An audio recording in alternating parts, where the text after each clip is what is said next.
Est-ce que tu peux acclamer très fort pendant que Papa Guy est en train de monter pour prendre le micro? Tu acclames le roi des gloires, tu acclames, tu acclames.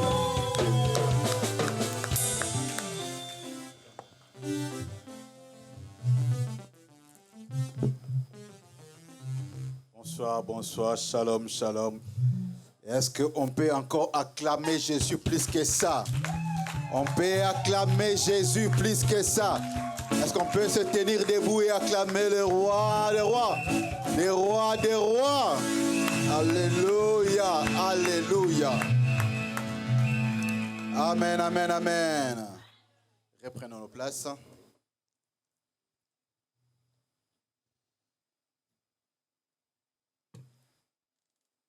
D'abord, je commence à remercier Dieu pour l'occasion qui s'est présentée. Quelle occasion, nous connaissons nous tous. Nous avons perdu, on ne dirait pas perdu, mais notre grand frère que l'Éternel a retiré auprès de lui. Pour ça, j'ai dit merci au Seigneur. La Bible nous dit de remercier Dieu en toutes circonstances. Alors, même si tu ne comprends pas, même si tu pleures, nous remercions Dieu. Il le mérite. Amen. Que Dieu soit loué, que Dieu soit béni. Et je me souviens encore, dans le livre de Job, chapitre 1er, verset 21, la Bible nous dit clairement, ça c'est Job qui le disait. Amen. Je suis né nu. Je repartirai nu. Il a donné celui aussi qui a ôté. Dieu a donné la vie à Papa Jean-Paul. Dieu aussi a repris. Amen. Que son nom soit loué. Que son nom soit béni. À un certain moment, on croyait, ah, mais c'est du conseil ou c'est quoi? Amen. Ce n'est pas un culte des morts. C'est en l'honneur de l'Éternel. Amen. Pourquoi est-ce que quand les enfants naissent, on crie, on est dans la joie? Et quand il y a quelqu'un qui meurt, on pleure, on pleure. Bien-aimé, en toutes circonstances, nous, enfants de Dieu, nous disons merci et nous louons le Seigneur. Il a donné, il a repris. Que son nom soit loué. Que son nom soit loué. Cette phrase-là, c'est l'objectif, l'objet pour lequel nous sommes là ce soir. Nous sommes venus exalter notre Dieu. Amen. Lui rendre des actions de grâce. C'est un kit d'action de grâce, bien aimé. Amen. Au moment où nous parlons, au moment où nous sommes ici, nous nous réjouissons pour ce que Dieu a fait. À Kinshasa, bien aimé, les funérailles, les obsèques et la mise à terre, bien aimé, c'est bien passé. Amen. Alors, nous sommes chrétiens, nous ne devons pas pleurer. Nous n'allons pas pleurer comme tout le monde. Nous n'allons pas pleurer comme des païens. Amen. Amen, amen, amen, amen, amen. En deuxième lieu, bien aimé, je veux remercier tout le monde. Tout le monde qui est là. Merci pour votre présence. Vous avez peut-être abandonné ce que vous faisiez. Vous étiez peut-être occupé. Mais vous vous êtes dit, non, nous allons y aller. Amen. Le livre de Romains 12, 15 nous dit de pleurer avec ceux qui pleurent. De se réjouir avec ceux qui se réjouissent. Amen. Votre présence, bien-aimée, est trop importante pour nous. Bien que la présence ne peut pas tout apporter, mais bien-aimé, la présence peut réconforter. Votre présence, bien-aimé, peut nous consoler.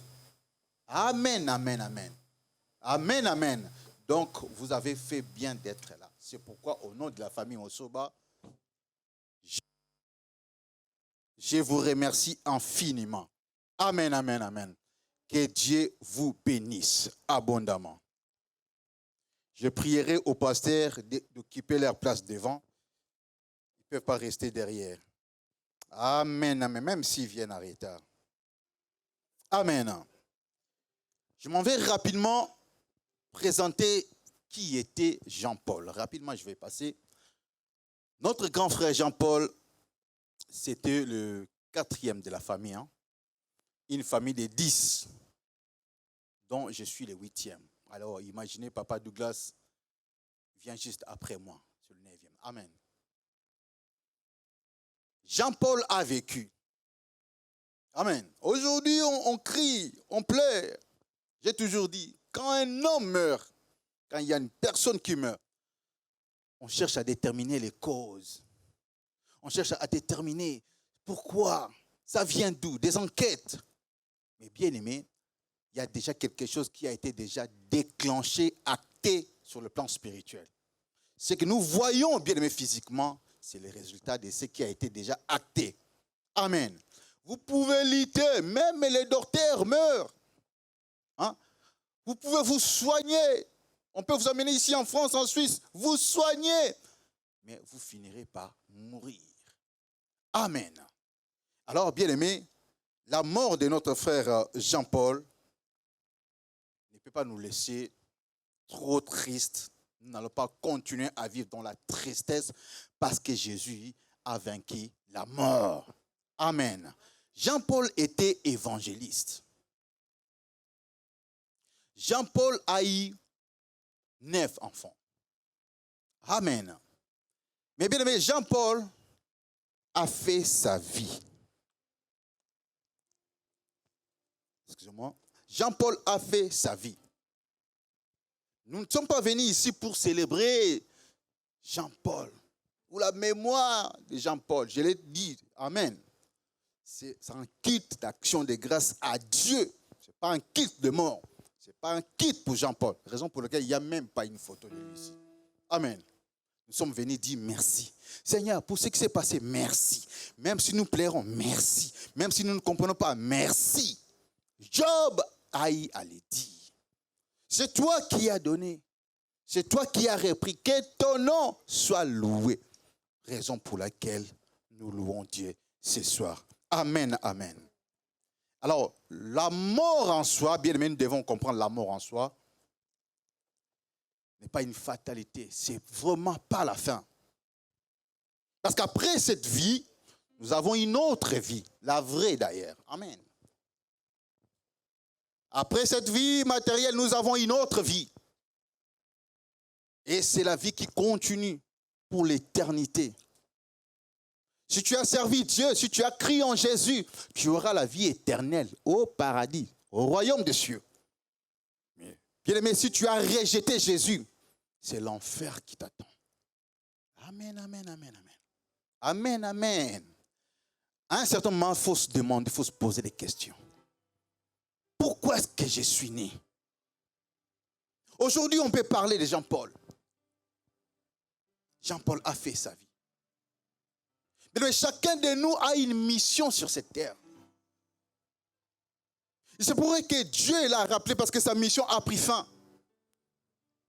Et quant à toi, dans ton moment pareil, bien aimé, prends conscience.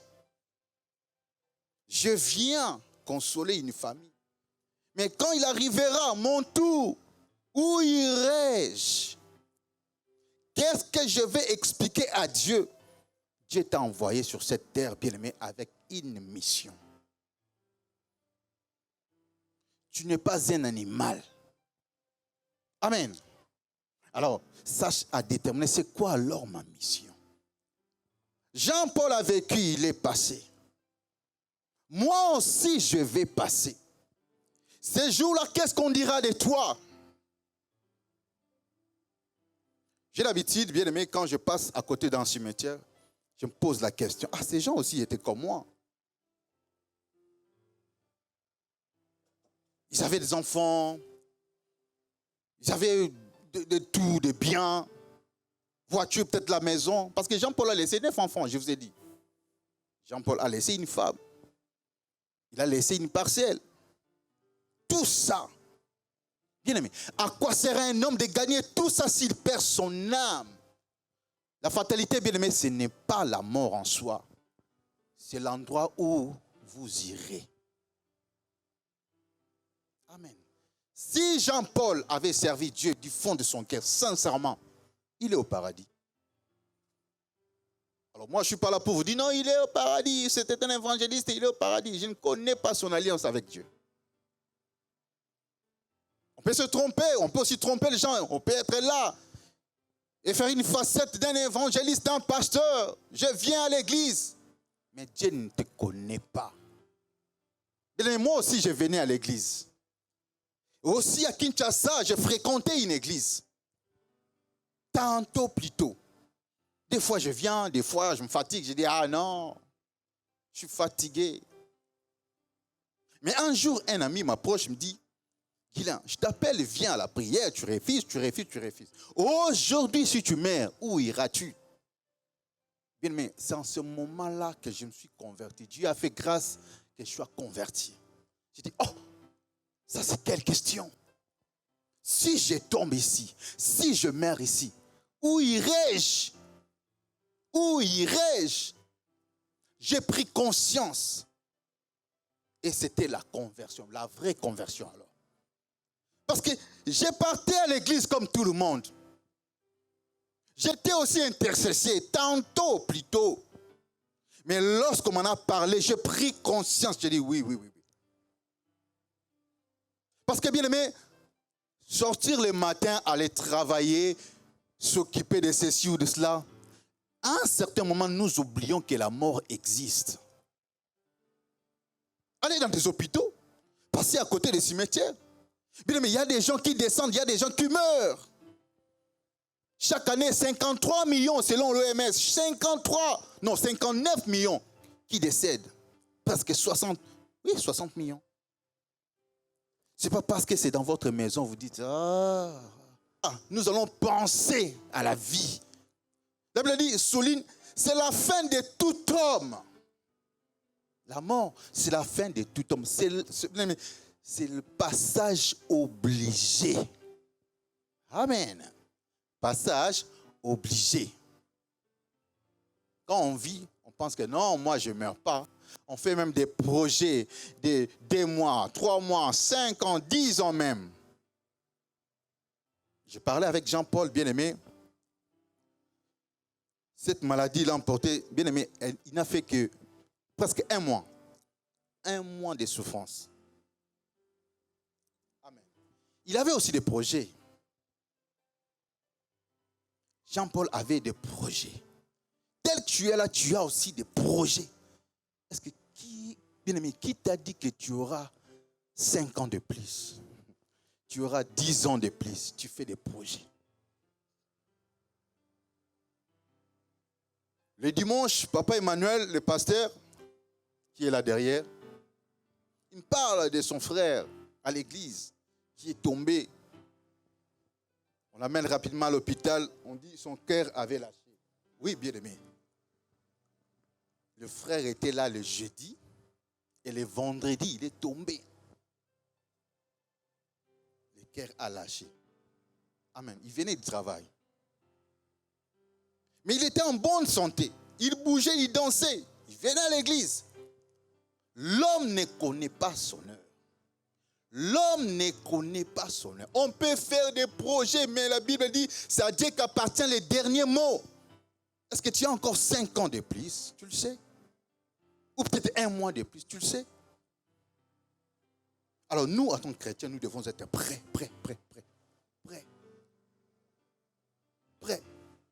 C'est dans ce moment pareil, bien que tu dois réfléchir sur ta vie, sur ta mission. Qu'est-ce que tu es venu faire dans ce monde? Amen. Sinon, bien aimé, tu vivras comme un animal. Je ne suis pas venu ici, bien aimé, pour étaler, glorifier mon frère Jean-Paul. Non. C'est pour parler de Dieu aussi. Parce que Jean-Paul est parti où? Chez le propriétaire des souffles de vie. Les souffles que tu as, c'est Dieu qui te l'a donné. C'est mon corps, c'est ma vie à moi, c'est mon corps, c'est ta vie. L'autre fois, je demandais, qui a commandé dans un magasin, qui a commandé d'avoir 5 doigts au lieu de 6? Qui? Bien-aimé, c'est la grâce. Nous n'appartenons pas.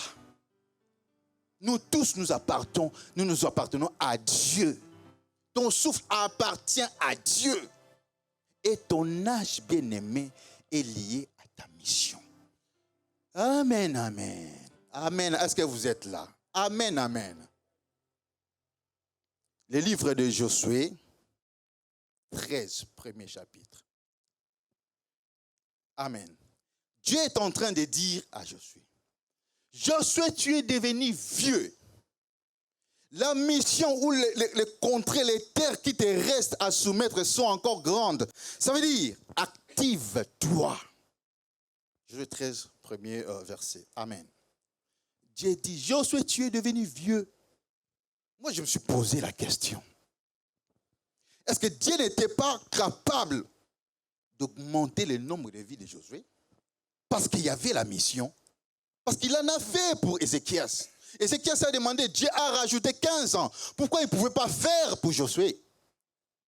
Ta mission ou ton âge est lié. Ton âge est lié à ta mission, la mission que Dieu t'a donnée. Amen, amen, amen, amen. Donc ne pense pas que tu auras 300 ans pour accomplir ce que Dieu t'a demandé de faire. Non. Bouscule-toi. Ce que Dieu voulait dire à Josué, c'était quoi? De se bousculer. Parce que son âge ne correspondait pas à la mission. Dieu dit, tu es devenu vieux, mais il y a encore quelque chose à faire. Active-toi. Tu as quel âge? Tu as quel âge? Ce que Dieu t'a demandé de faire dans ce monde, as-tu déjà fait cela? As-tu déjà fait cela? Soit tu perds le temps inutilement. Tu deviens esclave de ton patron.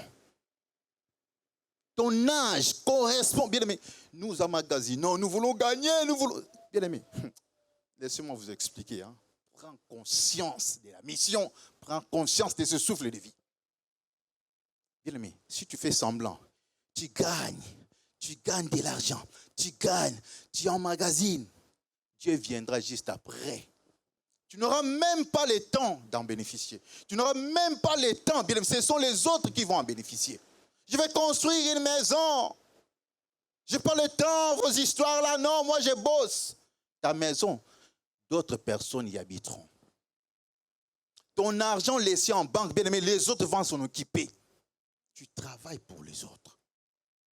Telle est l'histoire, bien aimé, de ce jeune homme riche qui dit, maintenant je vais tout garder. Maintenant je deviens riche. Je peux pouvoir jouir de mes biens. Dieu le traite de l'insensé. Aujourd'hui même, ton âme te sera redemandée. Amen. Ça veut dire tout ce que nous faisons, Dieu doit avoir une part. Dans tout ce que tu fais, bien-aimé, où est la part de Dieu? Quand tu respires, quand tu marches, quand tu as la force, quand tu travailles, où est la part de Dieu? Quand on te paye, où est la part de Dieu? Sur 24 heures que Dieu te donne, où est la part de Dieu? Tu travailles 5 heures jusqu'à 23 heures. Et tu dis, non, moi je dois construire un immeuble au Congo. Les autres vont y habiter. Ça ne sera pas toi. Prends conscience, bien-aimé, de ta vie. Nos ancêtres ont quitté l'Afrique avec l'objectif de venir chercher ici. Mais bien-aimé, beaucoup ont rempli les cimetières. Les cimetières que nous voyons, bien-aimé, est rempli de talents. Dieu a donné des talents. Dieu a donné des possibilités, des potentialités. Mais nous avons oublié l'objectif. Nous avons oublié la mission. Amen, amen. Et quand on me dit, Jean-Paul est mort, je dis, gloire à Dieu. À un certain moment, je me suis fait des soucis. Je dis, Dieu l'a voulu ainsi.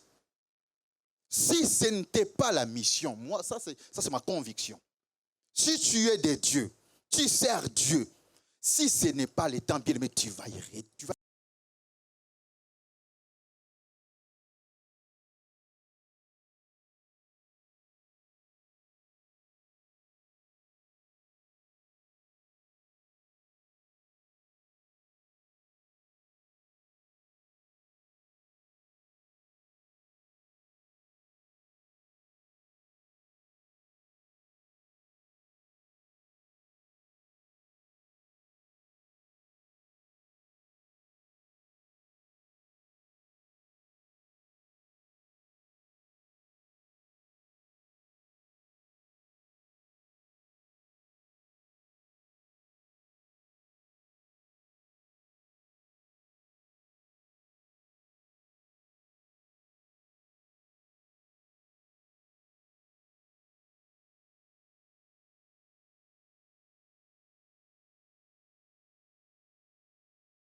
J'espère que vous avez aimé cette vidéo.